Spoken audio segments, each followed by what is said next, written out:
Coach, can you talk about how the young tackles played in their first starts? Yeah, they played good, especially Ryan Hayes. He was our offensive player of the game.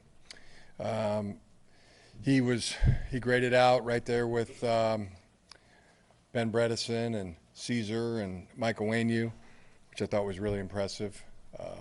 Ben was a little higher, but considering it was Ryan's first start, first game, seeing him in the effort that he gave, and had some really fine blocks. Was good with his hands and sets, etc. I thought Jalen was also good. Here on right, Steve. Jim, Sean McEwen has given you steady increases in what he does for you throughout his career. Talk about what you like most about him and where he's maybe made the biggest strides this year. Just improvement in the areas that a tight end needs to improve at, in terms of run blocking and catching the ball. Thought he did a real good job on the one, caught it in traffic, took the hit from both sides, and then got the ball into the end zone. The other one would have been a difficult catch, but I think as he keeps progressing, you'll see him make those more times than not. Very good in his leadership, his work ethic. All that's been really good. I mean, he's another guy that would have been consideration for most outstanding offensive player of this game. Aria? Jim, there's a lot of new players on the defense this year that lost a lot. So what did you kind of see from the defense on Saturday, and especially with so many new people? Well, the secondary start there, thought it was really good. A lot of familiar players there. Both Metellus, Brad Hawkins, did an excellent job in the game. So did Jamaric Woods at the safety position. The corners, Levert, played really well. Missed the one can of corn. Ambry Thomas, everybody was just thrilled for Ambry. Everybody on the team thought that was just a wonderful thing. Wonderful. Spent a lot of time in the hospital this summer, but to go out and get the interception, get the fumble recovery, make the tackles, and TFL, all the things that he did in the game was really just inspiring for the ball club. There was a couple kind of messy moments defensively, the missed tackles at their first touchdown, Levert's missed interception. So is there anything you're kind of hoping to clean up for next time? Yeah. Also, to answer your first question, Aiden Hutchinson, thought he was really good as well in the game.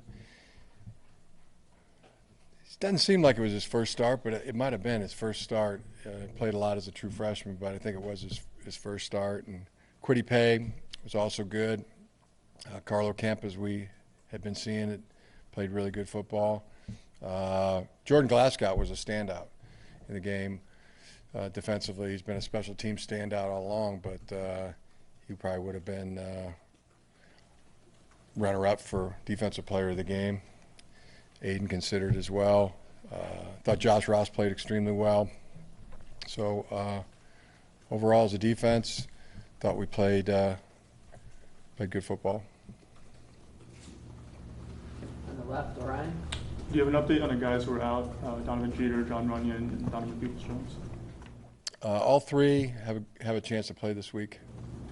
And then Michael Dwumfour as well. We'll see. Haven't seen Michael yet today. In the back left there, Casey. Jim, have you decided on a kicker yet? I know we saw the little one in the knee, but where's the progress on that? All through training camp, the kickers were practically dead even. They were one kick apart, one made field goal apart, and with the same amount of attempts, over 50 attempts. So we decided they were dead even, and the plan was this past game, and I think it'll be going forward this week as well, depending on practice. But the plan was the kicker that was one kick ahead was Jake Moody, so he would kick the first field goal. and then we would rotate every field goal between the two kickers, Jake, then Quinn, Jake, then Quinn. So each one knew if it was a drive, who would be making the kick or the extra point. Threw one little caveat in there that if it was the field goal kicker's turn to kick the field goal on that particular drive, he'd also kick the extra point. But if we had 3 extra points in a row, that would constitute a field goal, and then the other kicker would be his turn. So I know that sounds kind of confusing, but it actually cleared it up, so we knew exactly what kicker would be kicking on each drive, so we wouldn't have 2 kickers running out there or 2 kickers warming up on the net. But and I would imagine that would, I think we'll do the same thing this week. It was nice to see the guys effective, knowing when they were going to kick, and they all made their kicks. Thank you, Jim. On the right here, Ethan. Jim, what kind of an adjustment was it for you to be on the sideline and not be calling plays? It was still the same focus on knowing what play was being run and considering the situations. I was into it, so it didn't feel that much different. A little different, but not that much. And for Josh, obviously his first time doing that, and how would you assess the progress that he has to make there and kind of what you saw from him in that aspect? I thought it was really good. I thought practically flawless. Was decisive in the play calling and thought it was really good, clear, clean. He had a clear, clean, concise game. I was impressed. Back, Andrew. Coach, what value does a good long snapper like Cameron Cheeseman bring to a team, and what can you tell me about him as a player? Cam had a perfect game this past game. We awarded him the Special Teams Player of the Week.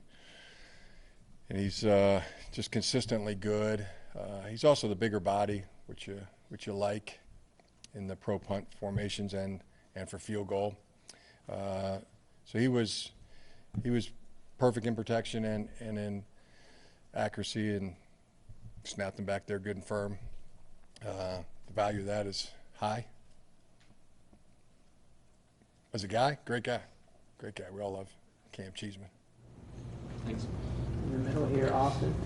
Jim, what was your evaluation of the quarterbacks when you look back at it, both individually and the plays that they were out there together? That was good. They both did really well. Shea was able to make some big plays, get some big chunk yardage throws. The ball handling's being addressed, ball security, etc. Same with Dylan. Great to see him get in there and make big plays as well, and both really ran the offense very efficiently. So did Joe when Joe was in. So it was nice to see all 3 quarterbacks get that work, and they had been really, they were accurate and ran the ball well, ran the offense well. Shea was really good against the blitz. I mean, it's a thing that defenses will do. I mean, they'll blitz you, they'll test you, field pressure, sideline pressure with the corner blitz. They ran a multitude of blitzes, and Shea, for the most part, had a really clean game in terms of getting us in the right protections in the right place. Might have been one. Could have done better, but same with Dylan. So that was really good. Also leads me to talk about the running backs who had a perfect game in protection. The pickups, every back was 100% on their pickups, and Zack Charbonnet had 9 pickups in protection, which I don't think we've had a back get 9 pickups in a protection since we've been here, one single back. So and be 100%, 9 out of 9, which was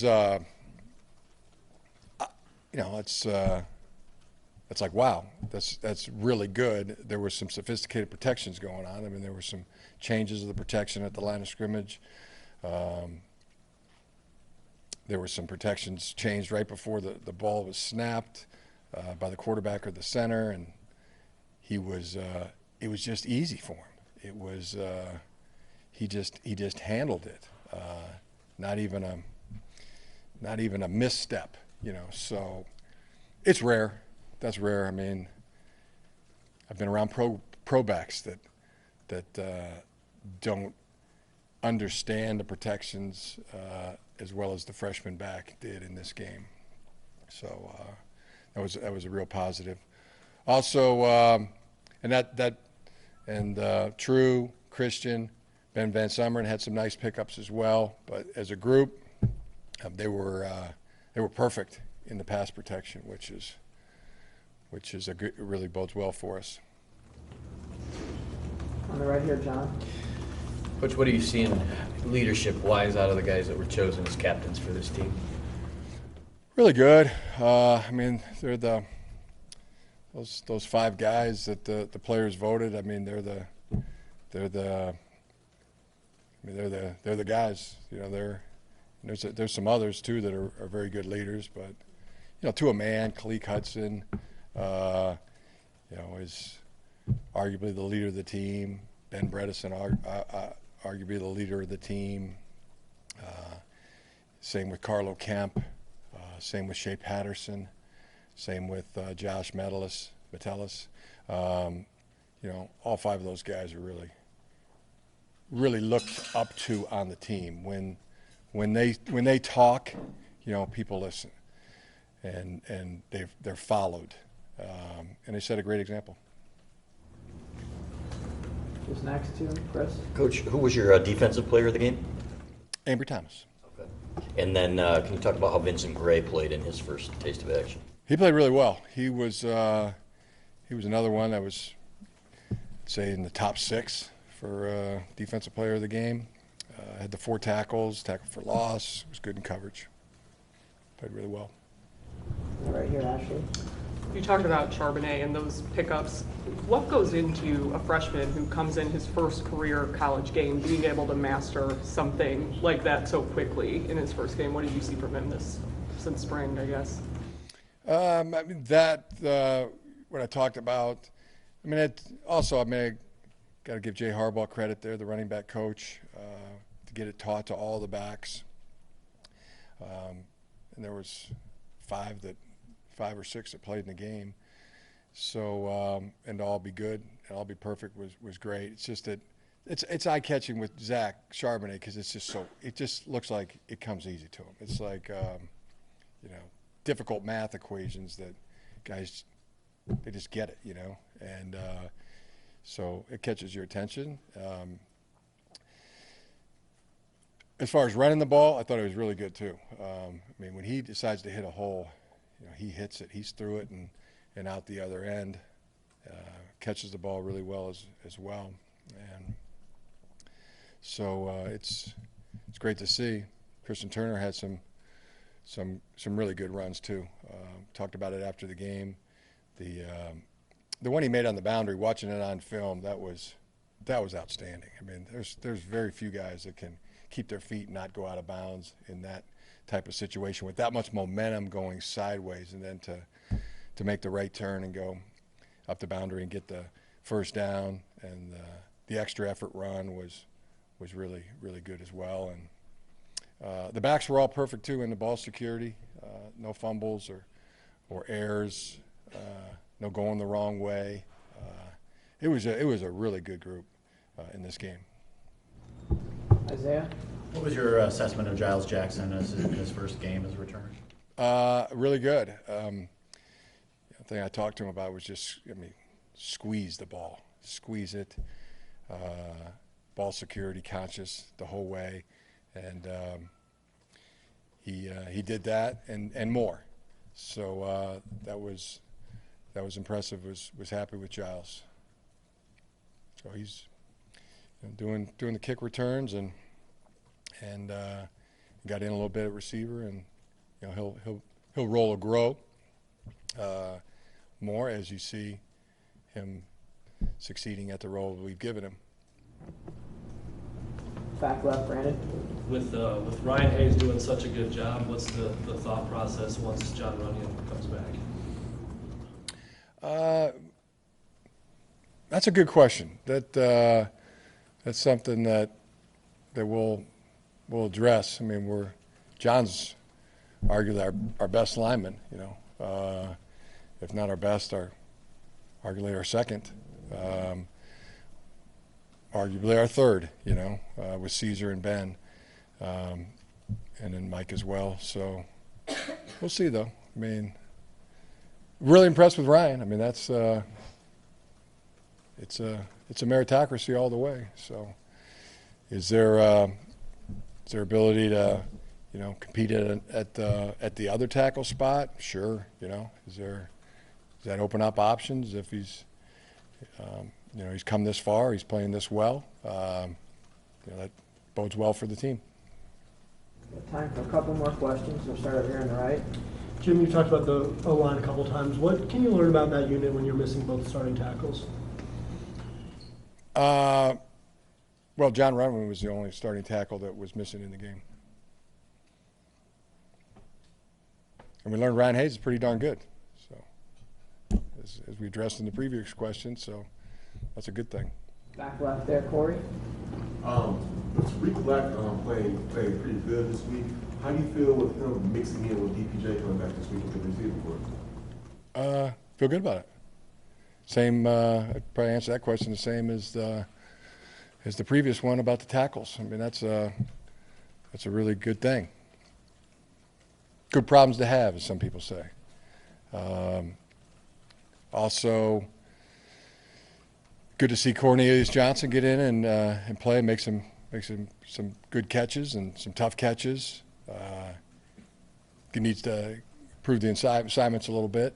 But Mike Sanders still as well. Had a competitive ball that would have been a great catch. I've seen him make those in practice, so I think you're going to see some good things out of him. And you know, we had some others too. I mean, that third down drop. You know, those are some of the things we want to see improved. Ronnie thought like I felt after the game, I thought he got held coming out of the break, and that would have been a easier catch. But we've seen him make that catch as well. You know, make that tough one. So they're all in all, I guess. You know, as you look at everything, offensively, defensively, special teams, there's a lot of good, a lot of positive from the game.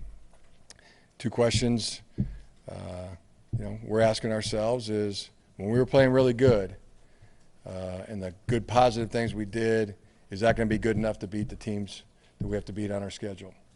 Which is, they're all good.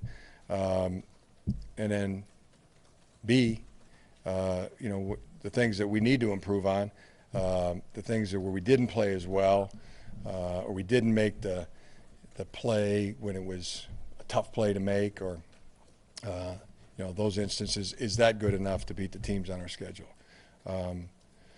So that's what we'll be working on, you know, going from week 1 to week 2, and looking how the teams on our schedule played.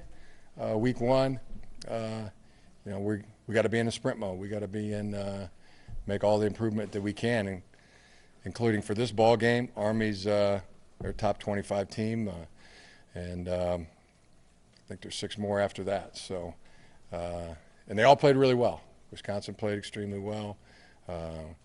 So, you know, just about every team on there. Penn State, Iowa, Michigan State, Ohio State, Indiana, Maryland, Rutgers. Notre Dame plays tonight. So there's a mentality that, you know, we got to be at our best. We got to play at our best. We got to get to our best as fast as we can and consistently play at that best level in order to be successful this season and this week coming up. Last question to Austin. Yeah, Jim, just your thoughts on playing one of the service academies. There's some history with Michigan and Army, but it's been a while. And do you like playing this game, even though it's kind of an unusual preparation with the offense that they play? You know, this is something that's been on our mind a long time. You know, we've been preparing for it, as I said before. You know, all Don's extra time, he's created time, and now it's almost every day. You know, it's going back to spring practice. You know, not taking away from the time of preparing for the league games and the opener, but creating extra time. And now full time this week to prepare for Army. So it's a great challenge. You know, they're a heck of a football team, 11-2 last year, won their opener, won their bowl game by a lopsided margin, and you know, have a unique style on offense, which is very, very effective. So yeah, we're kind of you know, excited to play the game for the challenge of it, and historically, you know, they're 5-4 ahead of us, so we'd like to even that up.